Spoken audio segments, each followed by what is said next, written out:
Salut aux randonneurs, aux amoureux de l'Europe. Alors la semaine dernière, je vous ai fait une vidéo sur la tente, sur mes choix de tente que j'ai fait au fil des années, sans conclusion définitive. Et cette semaine, je vais faire une autre vidéo sur la même thématique de la tente, mais qui je pense va être plus qualitative, parce que je vais vous expliquer un petit peu comment je choisis les endroits où je bivouaque, les endroits et aussi les moments, parce que j'ai une approche particulière à ce sujet. Je considère ma tente comme un abri d'urgence, un abri de secours, un endroit où je vais dormir si j'ai rien trouvé de mieux. Et qu'est-ce qu'on peut trouver de mieux? En vallée et surtout en montagne, des toits en dur. Principalement des refuges non gardés qui sont explicitement faits pour les randonneurs. Mais on peut trouver tout un tas d'autres abris secondaires si on a de l'imagination et qu'on est attentif. Et dans ces abris, on passera une bien meilleure nuit que dans la tente. Voilà, souvent ils sont plus spacieux, plus confortables. Il y a souvent une table qui nous permet de manger à l'aise.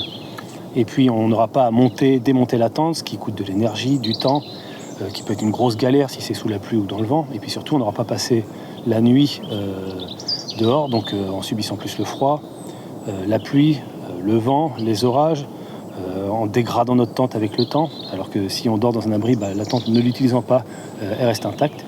Donc pour toutes ces raisons, moi je préfère dormir dans des refuges non gardés et j'y récupère bien mieux.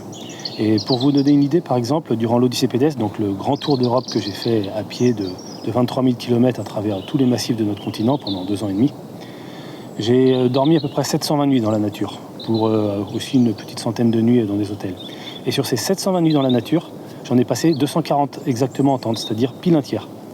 Et pour à peu près, je dirais, un tiers dans des refuges non gardés, puis un tiers dans tout un tas d'abris d'autres sortes, principalement d'ailleurs dans les zones orthodoxes des chapelles, comme j'en parlais dans une autre vidéo, des parvis de chapelles. Et voilà, c'est pour vous donner une idée un petit peu de mon approche, qui est donc de considérer la tente comme l'abri de dernier recours si je n'ai pas trouvé de solution alternative. Bon alors, et donc si je bivouaque en tente, quel est l'endroit que je vais privilégier? Je dirais qu'en tout cas, je déconseille ce que j'appellerais le spot Instagram, c'est-à-dire l'endroit photogénique avec une vue dégagée, donc en général sur un sommet, une crête, un col, près d'un lac glaciaire, très en altitude.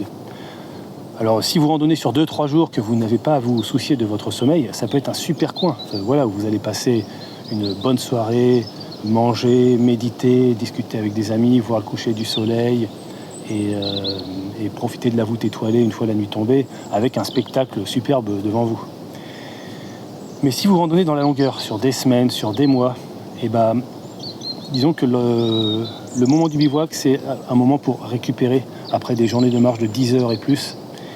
Et la dernière chose que vous avez envie de faire, c'est de passer du temps à profiter des lieux. Donc, vous arrivez, vous posez la tente, vous mangez et vous allez dormir. Voilà, vous profitez des paysages spectaculaires déjà toute la journée, et le soir, c'est consacré au dodo. Donc voilà, vous ne profitez pas vraiment des avantages d'un tel spot. Et par contre, vous allez subir tous les désavantages. Et quels sont-ils? Bien évidemment, vu que vous dormez très en hauteur, il fait plus froid. Et surtout, vu que vous dormez dans une zone très dégagée, vous allez subir beaucoup plus le vent, la pluie, l'orage ou la combinaison des trois qui est la tempête. Alors que si vous dormez plus en contrebas, vous allez vous en prémunir. Et puis, il ne faut pas trop se fier à la météo quand on est en montagne ou dans des zones méditerranéennes et se dire, bon, c'est bon, ils annoncent ce super temps ce soir, il n'y a pas de problème, je peux dormir sur un sommet, sur une crête. Parce que très souvent, vous pouvez avoir de mauvaises surprises, et ça m'est arrivé pas mal de fois. Donc voilà, avec l'expérience, je me méfie beaucoup des prévisions météo en montagne. Par exemple, durant mon Odyssée pédestre, j'avais traversé les gorges de l'Ardèche en 2021. Une soirée, j'avais décidé de sortir des gorges parce qu'il est illégal d'y camper, puis j'avais pas envie de frauder la loi ce soir-là. Je me suis posé en amont des gorges, dans un endroit où il était légal de bivouaquer, au sommet d'une petite bosse dégarnie. Et ils annonçaient super temps pour la nuit, donc je ne me suis pas inquiété. Mais à minuit, j'ai été réveillé par un grand vent. Puis à 1h du matin, voilà, j'ai pris un orage énorme sur la tronche. Il y a des éclairs qui pétaient partout autour de moi. J'ai vraiment eu très peur ce soir-là. Et cette expérience et pas mal d'autres m'ont amené vraiment à mettre toujours en doute un peu les prévisions météo dans des zones montagneuses. Ou comme je vous le disais, dans des zones méditerranéennes, surtout en été. Donc qu'est-ce que je conseille? C'est de dormir plus en contrebas. Déjà, si vous quittez les crêtes, les sommets, vous serez en sécurité par rapport aux orages. Je conseille également d'exclure les cols, où le vent est maximal, et de descendre donc quelques centaines de mètres en dessous de ces sommets, de ces crêtes et de ces cols, afin de réduire en même temps votre exposition au froid, aux orages et au vent. Une fois en contrebas, méfiez-vous des cuvettes et autres dépressions comme les dolines dans les montagnes calcaires, car elles captent l'humidité et feront beaucoup condenser votre tente durant la nuit. Visez plutôt un petit reflat sur le flanc de la montagne, ou une vallée spacieuse entre deux crêtes, qui est le spot de bivouac vraiment classique en haute montagne. Et je ne conseille pas non plus les vallées qui sont structurées de sorte à ce qu'elles sont des couloirs avant. Ça m'était arrivé, ça je me rappelle à Tenerife, d'avoir dormi quasiment au niveau de la mer, mais au pied d'une immense vallée, dans des bourrasques qui arrivaient durant la nuit. Bon, j'aurais dû m'en douter un peu parce que déjà en soirée ça soufflait pas mal, mais je pensais que ça tiendrait. Mais ça s'est empiré dans la nuit et j'ai passé une nuit horrible où j'ai quasiment pas dormi une minute, où je devais tenir ma tente à bout de bras parce que les sardines se décrochaient, que tout partait en vrille.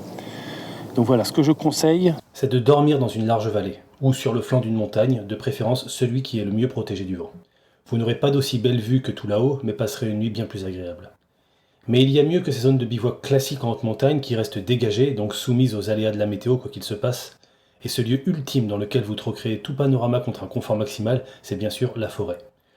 La forêt, c'est une alternative que vous n'aurez pas souvent à disposition en haute montagne, notamment dans les grands massifs alpins ou la crête centrale des Pyrénées. À une telle altitude où vous naviguerez constamment au-delà des 1500 voire des 2000 mètres, vous pourrez passer des jours sans traverser un bois. Les seuls vrais abris protégés seront les refuges, gardés ou non. Mais si vous traversez des zones boisées entre deux séquences de haute montagne ou dans des massifs plus modestes, n'hésitez pas à y bivouaquer car en forêt vous serez tranquille, plus au chaud, en sécurité, protégé des orages mais surtout du vent et de la rosée. Même la pluie vous atteindra moins, avec moins de force en tout cas, le feuillage faisant barrière et réduisant la puissance de la pluie. Quand je vous conseille de dormir en forêt, j'entends bien sûr sous la canopée. Il faut éviter les clairières, ces lieux dégagés au milieu des bois qui attirent les campeurs avec leurs tapis d'herbe enchanteurs mais sont de faux amis car très humides en fin de nuit. C'est calé au milieu des arbres qu'on est au top. Au cas où vous ne trouvez pas de forêt mais seulement un arbre isolé ou un petit bosquet, il faut éviter d'y camper si vous êtes très en hauteur, sur ou proche d'une crête parce qu'ils attirent les éclairs. Mais plus en contrebas, c'est un bon coin où s'installer car en plaçant correctement votre tente, l'arbre ou le gros buisson vous protégera un peu du vent mais surtout de la rosée matinale. Bon, rien ne vaut cependant une bonne forêt bien dense. La forêt, c'est l'endroit idéal où camper à mes yeux. Je dirais qu'il y a deux types de forêts qui n'ont pas les mêmes avantages. Donc les forêts de conifères et de feuillus, même si on peut aussi croiser des forêts mixtes parfois. Alors je dirais que dans l'absolu, objectivement, les forêts de conifères sont meilleures. Elles sont plus sèches en général. Et il y a moins de vie nocturne. Elles sont plus dégarnies. Il y a moins de petites végétations. Donc vous trouvez plus facilement un spot. Et puis souvent, il y a un tapis d'aiguilles, un tapis d'épines, sur lesquels il ne faut pas poser directement son matelas, parce que ça peut créer des mini-crevaisons. Mais si vous avez un petit tapis de sol intermédiaire ou bien le tapis de votre tente en lui-même, ben voilà, vous allez passer une super nuit dans une forêt de conifères. Je dirais que les forêts de conifères, la nuit, sont un peu glauques. C'est pour ça que même si les forêts de feuillus, je pense, sont moins optimales pour camper, je préfère quand même dormir dans une forêt de feuillus. Je trouve ça plus chaleureux. Il y a aussi quand même quelques forêts, quelques coins forestiers à éviter en Europe, pas beaucoup, hein. Mais ce sont les coins à ours. En effet, parce qu'il y a des zones européennes où il y a beaucoup d'ours, notamment les Carpates et principalement les Carpates roumaines, puis quelques coins des Balkans, notamment à la frontière gréco-albanaise ou un peu plus au nord-ouest, en fait, à l'autre bout des Balkans, à la frontière slovéno-croate. Et dans ces coins-là, voilà, c'est pas super de passer la nuit parce que bon, les ours, dans l'absolu, ne sont pas dangereux. D'ailleurs, j'en ai croisé une dizaine dans ma vie, j'ai jamais eu de problème. De jour, franchement, c'est pas un vrai danger, les ours. Mais de nuit, c'est quand même une problématique parce que déjà, de nuit, la nuit est une source de fantasmes. Voilà, quand on est dans sa tente, au moindre bruit, on peut se dire « Putain, mais c'est un ours qui débarque ou quoi ?» Et puis les ours, ils ont l'habitude de rôder, de chasser la nuit.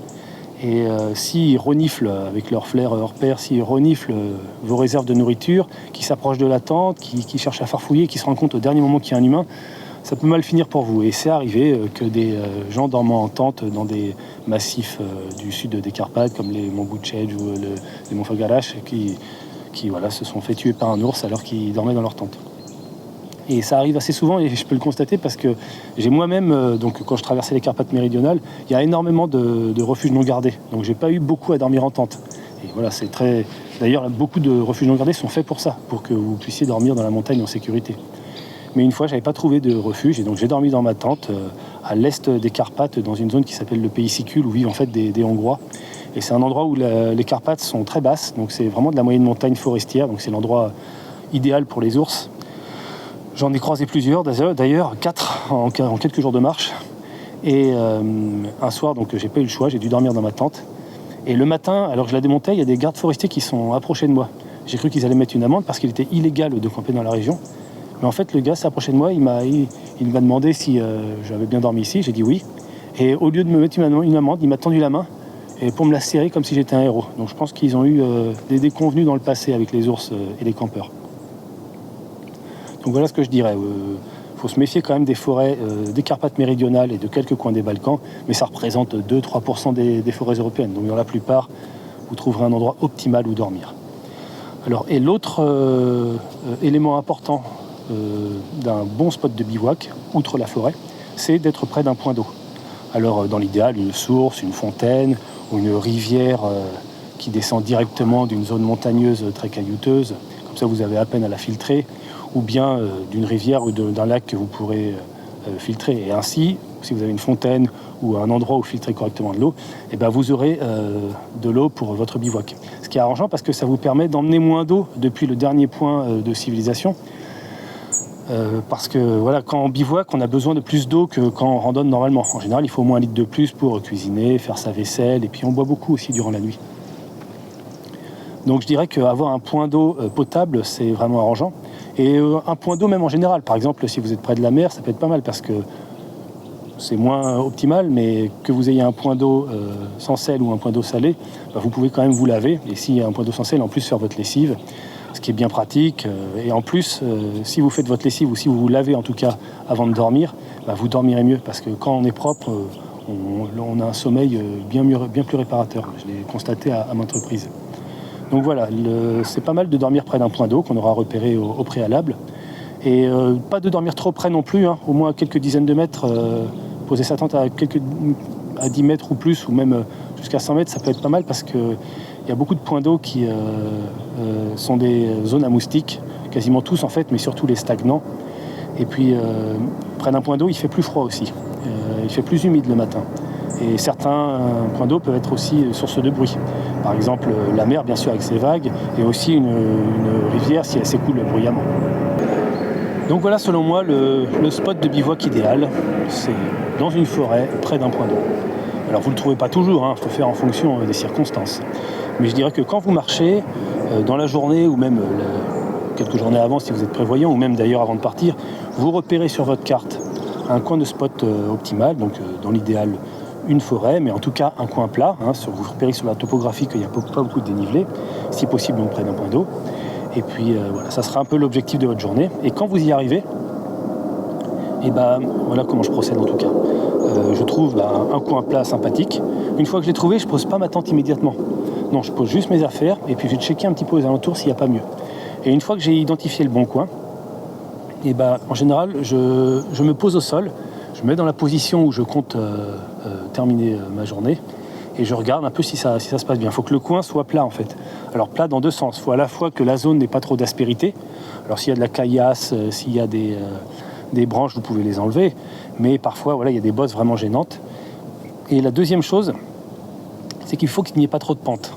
Alors bon, la nature est faite de telle sorte qu'un coin tout plat, ça n'existe quasiment pas. Donc il y aura toujours un petit peu de pente. Mais l'important en fait, c'est en faisant des tests par vous-même au sol, de repérer que la pente ne sera pas latérale, c'est-à-dire qu'il n'y aura pas un décalage entre vos deux épaules. Parce que si vous avez une épaule au-dessus de l'autre, si vous avez un côté du corps qui est au-dessus de l'autre, vous allez un peu glisser durant la nuit, vous allez avoir à vous réajuster tout le temps, des petites tensions musculaires, et vous risquez de passer une nuit de merde.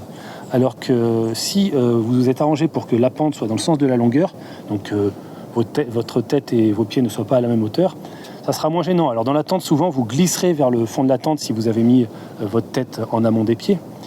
Et voilà, ça peut poser problème si vous êtes sur une monoparoi avec un duvet et qui rentre en contact et que le duvet s'humidifie et donc perd en qualité calorifique et se dégrade. Mais je dirais que par contre, au niveau de votre nuit de sommeil, ça ne va pas changer grand-chose si la pente n'est pas trop inclinée. Et voilà, je dirais que dans l'idéal, s'il y a un peu de pente, donc faites en sorte que ça soit dans le sens de la longueur, que votre tête soit un peu en amont, ou parfois d'ailleurs si vous avez des problèmes de pieds gonflés à force de randonnée, ça arrive à certaines personnes, vous pouvez mettre votre pied en amont puis la tête en aval, comme ça fera mieux circuler le sang dans les pieds. Donc une fois que, en faisant ces petits tests sur le plat, vous avez repéré le sens dans lequel vous souhaitez dormir, et moi ce que je fais c'est que je positionne mes bâtons comme j'imagine devoir mettre ma tente, et puis après je la monte quoi. Alors, si vous êtes en forêt, normalement, il n'y a pas de problème de vent, mais parfois, il y a des forêts quand même un peu lâches qui laissent passer le vent. Et puis surtout, si vous n'avez pas trouvé de forêt, si vous dormez dans un endroit ouvert, Faites attention aussi à la disposition de la tente par rapport au vent. Parce qu'en général, il faut quand même la poser dans la longueur. Ça dépend des tentes, mais la plupart des tentes, il faut la poser dans la longueur. Parce que si vous la posez dans un sens qui n'est pas adéquat, vous pouvez passer une nuit pourrie. Et ça m'est arrivé comme ça à nouveau à Tenerife. En fait, j'avais posé ma tente alors qu'il n'y avait pas trop de vent. Mais dans la nuit, ça s'est considérablement dégradé. Et il se trouve que le vent arrivait dans la largeur. Il frappait le côté de ma tente et il l'aplatissait et ça devenait vraiment problématique. Déjà, je ne pouvais pas dormir et puis quand il commençait à s'arracher, etc. Donc j'ai dû sortir dans la nuit à poil en laissant mes affaires à l'intérieur pour stabiliser un peu le bordel, pour pas que tout s'envole une fois que j'étais dehors. Et j'ai dû comme ça, complètement nu, à 2h du matin, la réajuster pour la mettre dans le bon sens. Et une fois qu'elle était dans le bon sens, elle faisait quasiment plus de bruit. Le vent ne posait plus du tout problème et j'ai pu passer une bonne nuit. Donc il faut faire attention à ça. Et voilà, si vous avez mis votre tente dans une bonne orientation, en pensant bien à la pente, en étant en forêt, près d'un point d'eau, vous passerez une super nuit.